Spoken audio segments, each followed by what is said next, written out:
నమస్తే, welcome to స్వతంత్ర news. ముందుగా హెడ్లైన్స్ చూద్దాం. కుప్పం వస్తే ఫుల్ జోష్ వస్తుంది. 1,00,000 మెజార్టీతో గెలిపించాలన్న చంద్రబాబు.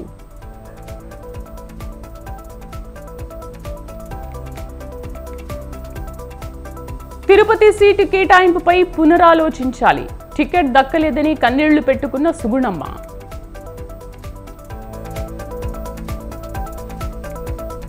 విజయవాడ టికెట్పై వీడిన సస్పెన్స్.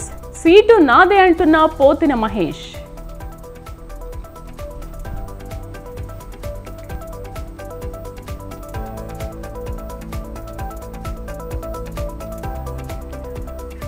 పాలన పక్కకు పెట్టి చిల్లర రాజకీయాలు చేస్తున్నారు.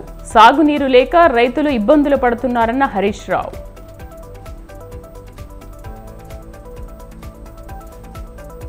తెలుగు రాష్ట్రాల్లో హోలీ వేడుకలు ఉత్సాహంగా పాల్గొన్న చిన్నారులు, యువతులు.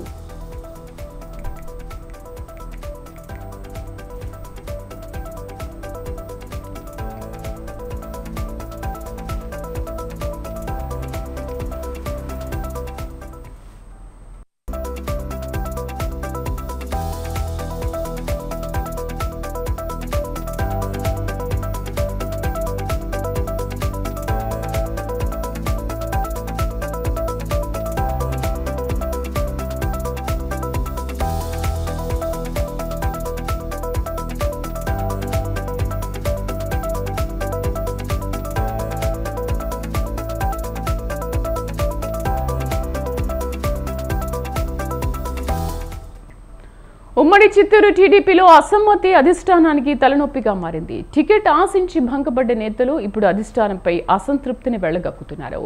టీడీపీ, బీజేపీ, జనసేన పొత్తులో భాగంగా తిరుపతి అసెంబ్లీ నియోజకవర్గం స్థానంలో జనసేన అభ్యర్థిగా ఆరణ్య శ్రీనివాసులు పేరును ఆ పార్టీ అధినేత పవన్ కళ్యాణ్ ప్రకటించారు.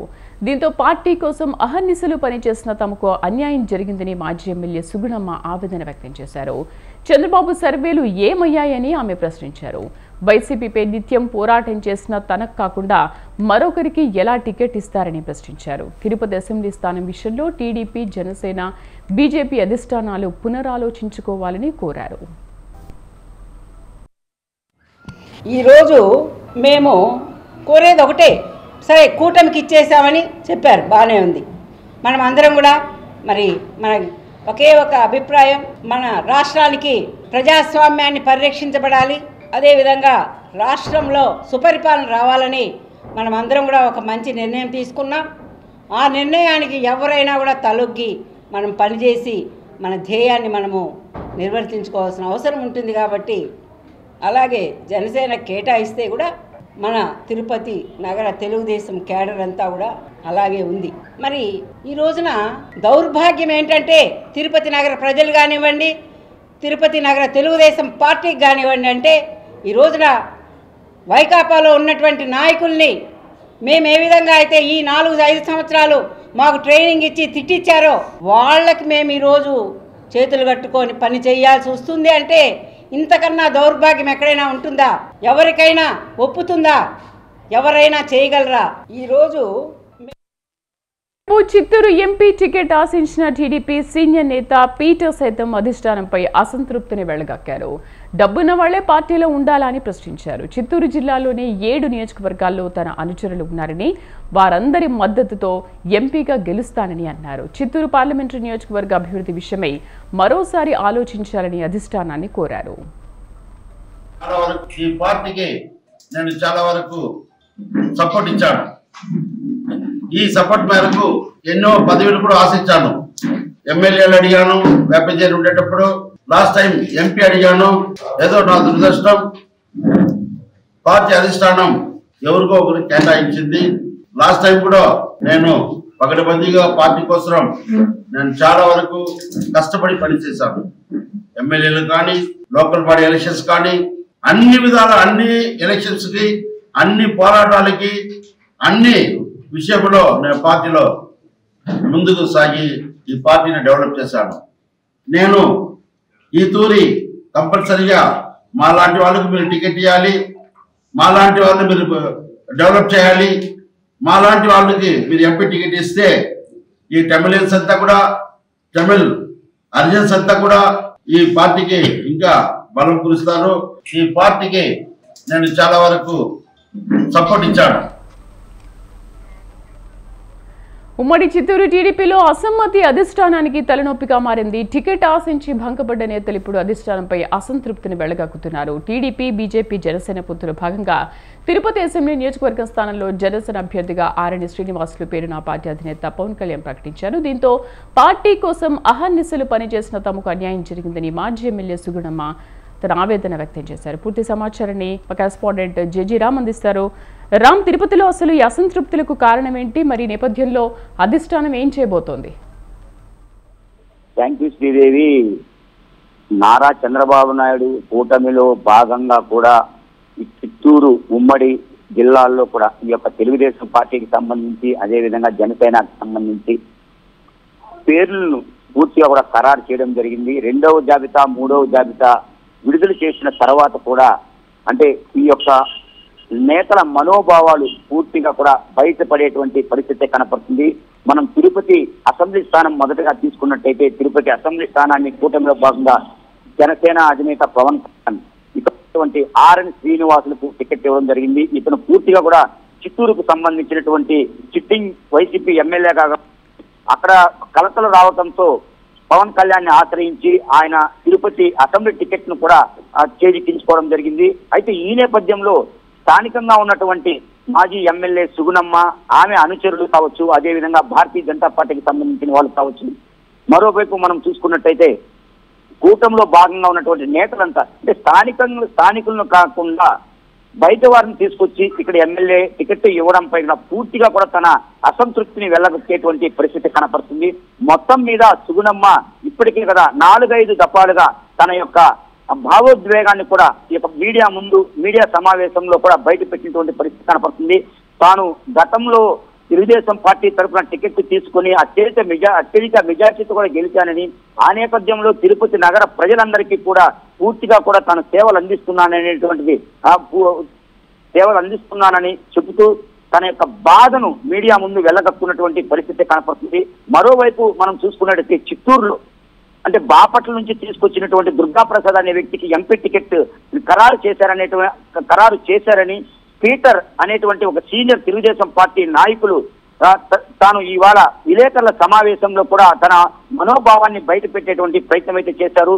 చంద్రబాబు నాయుడు ఇక్కడ ఉన్నటువంటి చిత్తూరు ఎంపీ టికెట్ మీద కావచ్చు, అదేవిధంగా కూటమిలో భాగంగా తిరుపతిలో ఇచ్చినటువంటి అసెంబ్లీ టికెట్ ను కూడా 2 అధిష్టానాలు కావచ్చు పూర్తిగా కూడా పునరాలోచించాలని ఒకవైపు సుగుణమ్మ కావచ్చు, అదేవిధంగా పీటర్ ఇద్దరూ కూడా తమ భావాలను కూడా మీడియా ముందు వ్యక్తం చేసినటువంటి పరిస్థితి కనపడుతుంది. ఏళ్ల తరబడి దాదాపు 35 సంవత్సరాలుగా తెలుగుదేశం పార్టీకి పూర్తి సేవలు అందించారని తనను విస్మరించి ఎవరో కొత్త వ్యక్తికి తీసుకొచ్చి ఇక్కడ ఎంపీ స్థానాన్ని కేటాయించడం పైన కూడా పీటర్ తన అసంతృప్తి గళాన్ని వినిపించినటువంటి పరిస్థితి పడుతుంది. ఉన్నటువంటి 7 నియోజకవర్గాల్లో కూడా పూర్తిగా కూడా తమకంటూ ఒక బలం ఉందని, తానుకు సంబంధించినటువంటి అనేక మంది ఒక కుల ధృవీకరణలో కూడా ఎక్కువ మంది తన సత్తాను సాధించడానికి అన్ని మండలాల్లో కూడా పూర్తిగా కూడా తనకు బంధుమిత్రులు ఉన్నారని మీడియా ముందు చెప్పడం జరిగింది. అయితే ఈ 2 నేపథ్యంలో కూడా పార్టీ అధిష్టానం పూర్తిగా కూడా పునరాలోచించి ఒకవైపు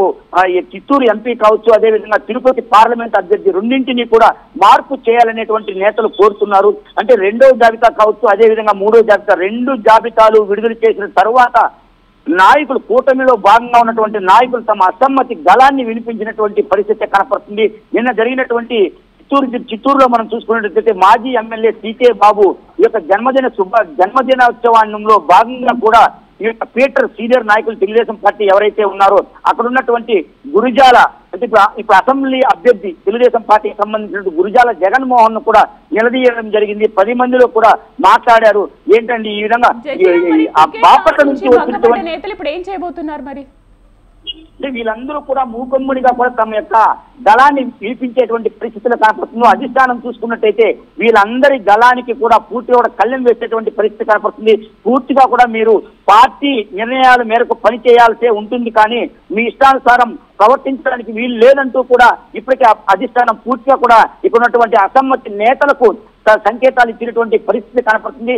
కానీ అధిష్టానం మళ్ళీ దీనికి సంబంధించి పునరాలోచన చేయాలనేటువంటి దళాన్ని మీడియా ముందు ప్రతినిత్యం కూడా ఈ యొక్క అసమ్మతి నేతలు తమ భావోద్వేగాలను బయటపెట్టేటువంటి పరిస్థితి కనపడుతుంది. ఈ నేపథ్యంలో ఇంకా ఎన్నికలకు రాబోయేదానికి దాదాపు 40 నుంచి 50 రోజులు ఉన్నటువంటి సమయంలో కూడా ఏ నిర్ణయం అధిష్టానం తీసుకోబోతుందో ఏంటో అనేటువంటిది ఉత్కంఠగా కూడా మారేటువంటి పరిస్థితి. ప్రతి సీనియర్ నేతలందరూ అంటే ఎప్పటి నుంచో పార్టీకి తాము పూర్తిగా తమ యొక్క సేవలను అందించాము, అధికార పార్టీకి సంబంధించినటువంటి వ్యతిరేక విధానాలను ఎండగడుతూ ప్రజలకు పార్టీకి సంబంధించినటువంటి కార్యకర్తలు కూడా విన్నంటూ ఉన్నాము, మాకు ఇటువంటి చేదు అనుభవం ఎందుకు ఎదురు చేస్తున్నారు అనేటువంటిది పార్టీ అధిష్టానం పూర్తిగా కూడా పునరాలోచించాలనేటువంటిది సీనియర్ నాయకుల demand. Sridevi. Right Jayaram, thank you. మీరు టికెట్ ఇవ్వాలి, మాలాంటి వాళ్ళు మీరు డెవలప్ చేయాలి.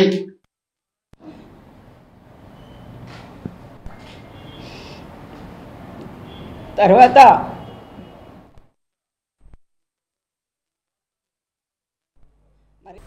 వ్యవసాయానికి సరిగ్గా నీళ్లివ్వక సరిపడ కరెంటు సరఫరా చేయకపోవడంతో 20 లక్షల ఎకరాల్లో పంట ఎండిపోయిందని మాజీ మంత్రి హరీష్ రావు పేర్కొన్నారు. కాంగ్రెస్ ప్రభుత్వం అధికారంలోకి వచ్చిన 100 రోజుల్లో 180 మంది రైతులు ఆత్మహత్య చేసుకున్నారని తెలిపారు. ఇంత జరుగుతున్నా రాష్ట్ర ప్రభుత్వానికి చీమ కుట్టినట్లు కూడా లేదని విమర్శించారు. 3 నెలల కాంగ్రెస్ పాలన చూస్తే ప్రజా సంక్షేమంపై పట్టింపు లేదని అర్థమవుతోందన్న హరీష్ రావు ప్రజల దృష్టిని మరల్చడానికి చిల్లర ప్రయత్నాలపై దృష్టి సారించారన్నారు. రేవంత్ తెరవాల్సింది పార్టీ గేట్లు కాదన్న హరీష్ రావు ప్రాజెక్టుల గేట్లు తెరిచి సాగునీరు అందించాలన్నారు. క్షేత్రస్థాయిలో ఇంత గంభీరంగా ఉంటే ఈ రాష్ట్ర ప్రభుత్వానికి చీమగుట్టినట్టు కూడా లేదు. ఆ రైతులతో నిన్న నేను మాట్లాడినప్పుడు గత 10 ఏళ్లలో ఎన్నడూ ఇట్లాంటి పరిస్థితి రాలేదు. కేసీఆర్ గారు ఉండగా ఒక గుంట కూడా ఎండలేదు. ఈ ప్రభుత్వం వచ్చిన తర్వాత పరిస్థితి దయనీయంగా ఉంది. మా తండాలో తాగడానికి కూడా నీళ్లు రావడం లేదు, వారం రోజులకు ఒక్కసారి మంచినీళ్ళు వస్తా ఉన్నాయి అని చెప్పి ఆ అక్కా చెల్లెలు ఎంతో ఆవేదన వెలుబుచ్చడం జరిగింది. 3 నెలల కాంగ్రెస్ పాలన చూస్తే ప్రజా సమస్యల మీద ఈ కాంగ్రెస్ పార్టీకి ప్రభుత్వానికి అసలు పట్టి లేదని మనకు స్పష్టంగా అర్థమవుతా ఉంది. కానీ అదే సమయంలో ప్రజల దృష్టి మరల్చడానికి చిల్లర ప్రయత్నాల మీద ఎక్కువ దృష్టి పెట్టినట్టు కూడా మనకు స్పష్టమవుతా ఉంది. రాష్ట్రంలో రైతులు గత 10 ఏళ్లలో ఎప్పుడూ లేనంత తీవ్రమైనటువంటి ఆందోళనలో ఇలా రాష్ట్రంలో రైతులు ఉన్నారు. ఇంత జరుగుతూ ఉంటే పరిస్థితి ఎండిపోయినట్టుగా మా పార్టీకి ప్రాథమికంగా అందుతున్నటువంటి సమాచారం 20 లక్షల ఎకరాల్లో పంట ఎండుతా ఉంటే ఇప్పటికీ కాంగ్రెస్ వచ్చిన ఈ 100 రోజుల్లో 180 మంది రైతులు ఆత్మహత్య చేసుకున్నారు. పరిస్థితి ఏమో ఇంత గంభీరంగా ఉంది. కానీ కాంగ్రెస్ పార్టీ మాత్రం అసలు ఈ ప్రభుత్వానికి, ముఖ్యమంత్రి గారికి, ఈ మంత్రులకు టైం దొరకలేదు. క్షేత్రస్థాయిలో వెళ్లి పరిస్థితిని అంచనా వేయడానికి గాని, రైతుల్ని ఓదార్చడానికి గాని, రైతులకు భరోసా కల్పించడానికి గాని ఈ ప్రభుత్వానికి అసలు టైం దొరకలేదు. ఇతర పార్టీల మీద, చేరికల మీద వీళ్ళకి దృష్టి పెడతా ఉన్నారు తప్ప, కానీ వీళ్ళు ఈ రాష్ట్రంలో 180 మంది రైతులు ఆత్మహత్య చేసుకొని పరిస్థితి ఇంత ఆందోళనగా ఉంటే కనీసం అసలు ఆలోచిస్తున్నటువంటి పరిస్థితి లేదు. ఒక అధికారుల బృందాన్నైనా పంపించిందా? ఒక రాష్ట్ర ప్రభుత్వము జిల్లా కలెక్టర్లకో, ఆర్డీఓలకో, వ్యవసాయ శాఖ అధికారులకో రాష్ట్ర స్థాయి నుంచి అధికారుల బృందాన్ని పంపించి పరిస్థితిని సమీక్షించడం గాని, రైతులకు ఒక భరోసా కల్పించడం గాని ఈ ప్రభుత్వం చేయడం లేదు.